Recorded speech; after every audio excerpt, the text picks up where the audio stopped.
Hello, this is Berkshire Family History Presents. Today our guest is Joshua David Hall, who is the Assistant Curator and Genealogist at Stockbridge Library, Museum and Archives. Today, Joshua will be talking about the services regarding genealogy at the library and some of the history that goes back to several generations. As a matter of fact, we were just speaking a few minutes ago, and Joshua's family has been in Stockbridge going way back several generations. So let's hear some Joshua and some of the information about accessing genealogy information at the Stockbridge Library and Museum. Welcome, Joshua. Thank you very much for having me today. Okay, so would you give us a little background as to what they offer in the library? Absolutely. So the holdings at the Stockbridge Library down in the Museum and Archives focus on the town of Stockbridge. So everything that we have actually connects to families that have been in town at some point, many of them still there at this point in time. But we have family genealogies that are available to researchers. We have information that has been collected for over 70 years now in terms of newspaper articles and other reference material. We also have the town reports, which offer a great deal of information in terms of genealogical research. And over the years, we have a card file that has various different vital statistics and other information that researchers can access as well. Okay, that's marvelous. I had no idea that the library had so much information. So if someone were to come in and they said, I'm looking for information about great-grandpa. Now, I know you need some information about names and dates, but what information would you direct them to at that point? So one of the things that we would do first is we would go to the biographical files that we have, and we would look to see if that particular family has any information in the biographical files. And the biographical files usually have information, obituaries, marriage information, sometimes school information. If they were on any committees or involved as a selectman or on any town boards, there may be information there. And depending on how far back we're going, the information could be a variety of different pieces. One of the interesting things about our biographical files is that it has its origins in World War II. Oh, that's interesting. How did that come about then, David? So our original curator, Grace Wilcox, during World War II decided that she was going to create individual files on all of the servicemen that were serving in Stockbridge. So anytime there was an article in the Berkshire Eagle about a serviceman or servicewoman heading off to basic training, or if they were being shipped over to the Pacific Theater or to the European Theater, or if they were receiving a commendation, she clipped it. And that was the beginning of the biographical files, had to do with the servicemen from Stockbridge during World War II. And then after World War II finished, she decided that she was going to continue that process. So the files have information that goes back to 1941 to 45 and then forward up to the present day with the various different families. And how do you get those files? I mean, do you lose newspapers? How do you access that? So we have a couple of dedicated volunteers who have continued to clip articles out of the Berkshire Eagle. When the Berkshire Record was around, we clipped from the Berkshire Record as well. And we make sure that that information is available in the biographical files. Ah, so you can direct people or do it for them when they come in and want that information. Absolutely. Is that how it works? Yes. Yes, okay. All right. Now, you mentioned World War II as a starting point for some of these files.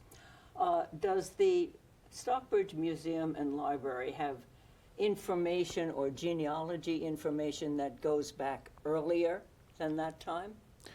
Yes, some of the different families, one of the nice pieces is that when researchers come in, they usually leave the gift of their family history with us at some point. So, That's wonderful. So yeah, absolutely, because one of the nice pieces about the biographical files is that you can pick up at any generation that somebody has been researching.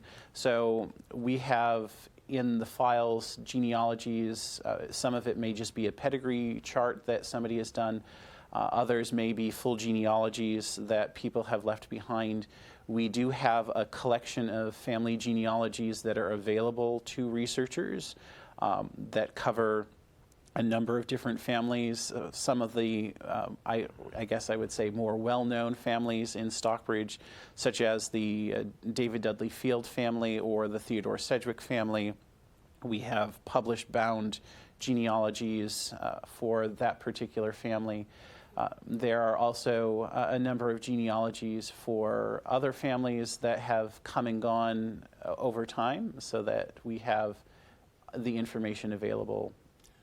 Excellent. Now, is the quality available for people to come in and work on their own, or do they require some help from your volunteers? So for the most part, we try to do as much as we possibly can to help with what's going on. So we will be more than happy to help with the research that they're doing, but we also will allow them to go through the files on their own. Oh, good. We just want to make sure that everything stays within the files. Yes, of course, it stays with you.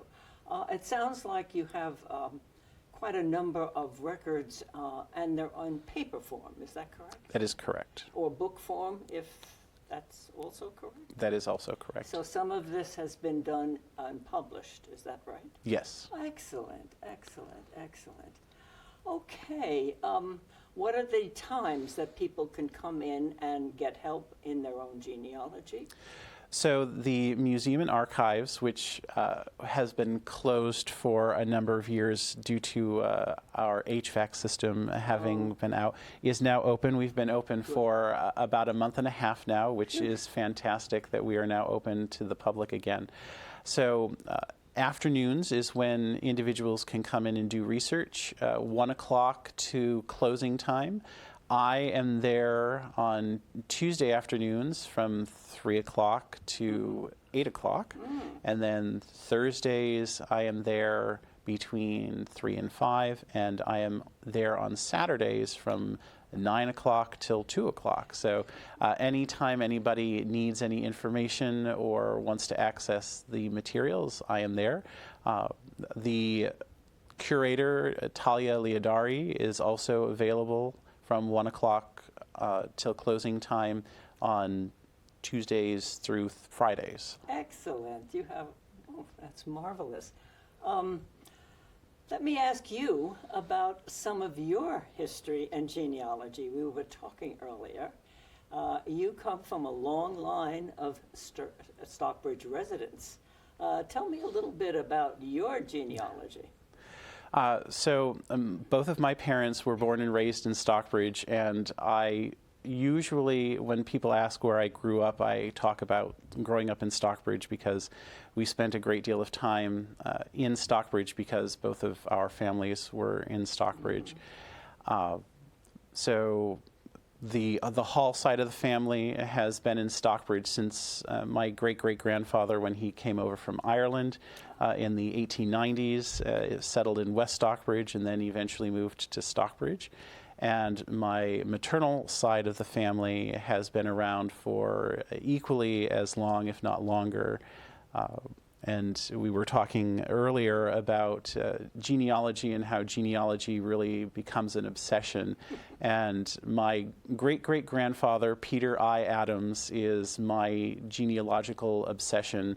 So when I was going to the museum and archives first as a researcher when I was in high school, that was the individual that I started with, was my great-great-grandfather, and trying to find as much information about him as possible, because he seemed to be one of those individuals who was larger than life. And he started off in Stockbridge as a farmer. His main crop was cauliflower, which is why he was referred to as the Cauliflower King of Berkshire County. But he went on to be involved in a number of different organizations, the Housatonic Agricultural Society.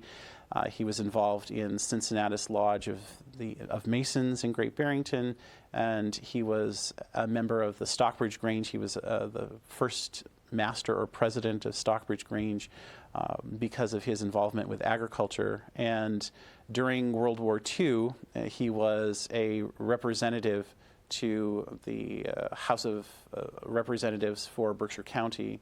So he was involved in politics for a short period of time as well. What a wonderful family history you have.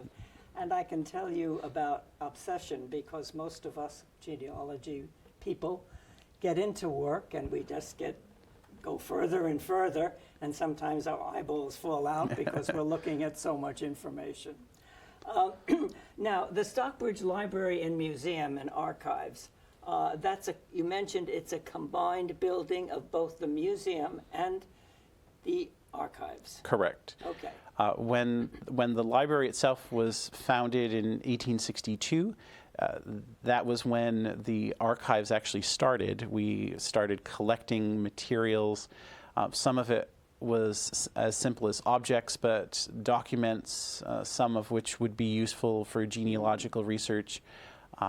That's when everything started. And then when they put an addition on the library in 1937 and 1938, that is when the museum and archives became a reality. So we then had a designated area to have all of the material as a repository for all of the material that we have. So whether it's the specific genealogical pieces that we had, sometimes it's also information such as deeds and other records that we have that can also be accessed, that are useful in terms of figuring out where a family may have lived, what other holdings they had.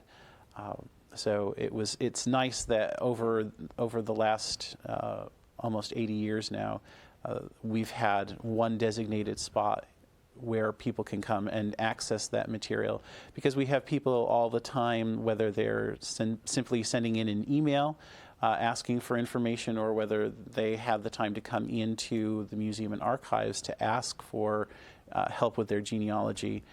We have the material that they can access. Excellent, excellent. I wanted to ask you a question that I've come upon in mostly local publications about the indigenous population of Stockbridge. I've heard that there is a great attempt at finding more information about the indigenous people.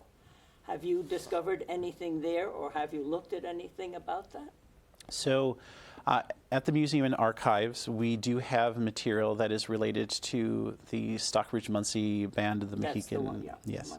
Munsee. And we do have material that dates back. The earliest piece that we have in the Museum and Archives is a map that was put together by Ephraim Williams and Joseph Stoddard, and it is from 1735 and shows the beginning of a plot map for members of the tribe at that particular time. And in amongst our holdings, we also have a number of other documents that are related to the tribe, many of them having to do with land transactions that happened over a period of time from the 1750s going forward to about the 1780s. Yeah. Yeah, there's been more and more interest in the Berkshire indigenous populations and how we're striving to make that available as much as possible. Absolutely, and at the Museum and Archives, we strive to do that as well. We have a very close relationship with a variety of tribal members so that we are able to work together to make sure that they know the information that we have available for members of the tribe, as well as people doing research in terms of their family history. We've had individuals who have asked about Native American genealogy, and of course, one of the most difficult pieces is that early on there was no written record, so it can be a challenge. It can be a challenge. Yeah, I know. We've heard this from other people as well, and as I said recently, there's been a great deal of interest in trying to find information about indigenous peoples. Now, you're very interested in your own genealogy. What got you started in that, Joshua? I started researching my family history when I was in high school. I was working, my brother had a project, and my mother took a piece of paper and started writing down the information that she remembered, and then she called my grandmother, and they talked, and there was a little bit more information, and it just was a plain sheet of paper with a bunch of red names written all over. And from there, I said, this is very interesting. And it took off. And that was nearly 30 years ago that started. And I continued, went to the Silvio Conti archives and started doing research there on microfilm. Much to my mother's chagrin, started going to just about every cemetery that I possibly could, which is why when I was of age to get my license, my mother said, "You get your license because I'm done going to cemeteries." That's great, that's great. Yeah, apparently it interests you. Does that involve something else that you do? You're a history teacher. Yes. Is that correct? I am. I teach history at the Lee Middle and High School, and it is something that history has always interested me. I actually teach a semester-long course on Berkshire history, so that allows me to bring in local history into the classroom as well. And I think that one of the ways that I try to engage students as much as possible is, how does your family relate to the events that we learn in history class? So, who in your family may be somebody who served in World War II, right, or going back even farther, Civil War, or farther back, depending on who we're talking to. Yes, yes. We often say that we need to get a younger generation involved in family search, because when we go, who's going to take our roles? So the fact that you're teaching it in conjunction with your history class gives a little bit of item in people's and kids' ideas, and say, well, maybe I want to find out about great-grandpa. And I try to instill that with my students in my Berkshire history class in particular. Usually at the end of the semester, one of the projects that they do is a family history project. So some students are very engaged in it, and they immediately go home and they start basically interviewing parents, grandparents about what their family history is. Some of them, it takes a little bit of coaxing, but once they get going, there's definitely an interest there, and that makes me happy. Yes, to know yes. that there's some interest, and they may continue it then, or it may be something that they let go, but at least the seed has been planted. The seed has been planted, and they've already gotten some information that they never knew. One of the issues that come up with all of us is that we regret not talking to our elders when they were with us. We didn't talk to Grandma and Grandpa when they were with us, and they were a font of information. But because we were young and our interests were everywhere else, we never really investigated that. So it's always a good idea to get your students to say, why don't you talk to them and find out? Absolutely. And that firsthand connection for a lot of students, I think, means a great deal. And I know when I was talking to my grandparents that they would say exactly as you said, that I wish that I had talked to them a little bit more. We just didn't. Nobody talked about these things. But even talking to my grandparents, I was able to get a little bit more information about the people that they remembered, because those individuals, their parents and so on, for the most part, were long gone before I was around. So they were able to relate stories and information. Well, it sounds like you're really interested in family history. Now, you mentioned a few minutes ago about a grandparent or great-grandparent, I'm not sure, who was called the Cauliflower King? Yes. Is that yeah. Can you talk about that a little bit? Certainly. So my great-great-grandfather, Peter I. Adams, was a farmer. He grew up in Alford, Massachusetts, and then eventually the family moved to Housatonic. And then he purchased a farm in what is known as the Furnace District in Stockbridge. And he had a number of different trades. He was a butcher, and so he had a traveling butcher business that he did for over 40 years. And then he was a farmer, and he grew cabbages, he grew a number of different pumpkins, potatoes, but the main product that he grew and then would ship out to the cities was cauliflower.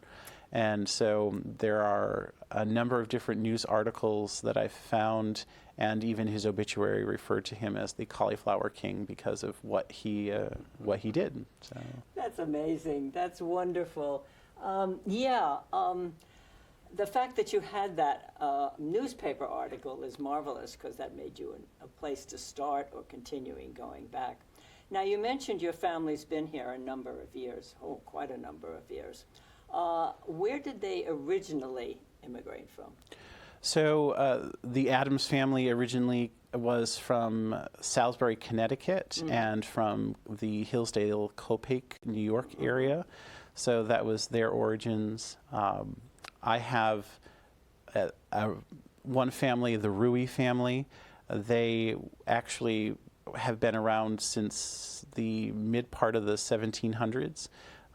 Some of my relatives are buried in Old Center Cemetery in what is now Monterey, but at that time was Tyringham. Yeah. And before that, they were in Connecticut, and then they came from Haverhill, Massachusetts. Yeah, so you've been Berkshire County people for quite a while. For a number of generations, yes. Your work with the library and museum must be very satisfying for you. It is. I've worked at the Museum and Archives now for almost 20 years, and that doesn't count the time as a researcher, and in college I did an internship. And it is very satisfying because it allows me to connect to my family history and connect to the town of Stockbridge. And there have been a number of instances where people have come in to do genealogical research, and the information that they find that they never thought that they would be able to find, that sense of pride and accomplishment that they have, and that warmth that they have when they've found that one piece that they've been looking for, definitely makes me feel as though what I've done has been an accomplishment. Oh, that's a marvelous history you have. The facility, the Stockbridge, I always want to call it the library, but as you said, it's the library and museum, offers a great deal of information. I was unaware of that myself, so it's a learning process for me. I'm glad you were able to talk about it. I'm happy that you were able to share that information with us, and I hope that more and more people will go into your library and museum and find what they can put together for their own genealogy. And if having help from a research like yourself or the volunteers would be an additional bonus. So I want to thank you for sharing your history with us and sharing the information about the museum and library, and offer again people to come in and explore libraries. Libraries do a great deal more than just offer books for reading. Libraries today offer a wealth of information in other areas, as Joshua so carefully and clearly defined for us. So come to his library, the Stockbridge Library, say hello to Joshua when he's there, and use the facilities of the research from a marvelous, marvelous institution. I want to thank you again.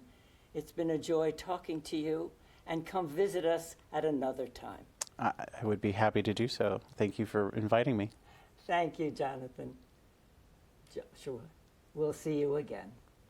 Bye-bye now.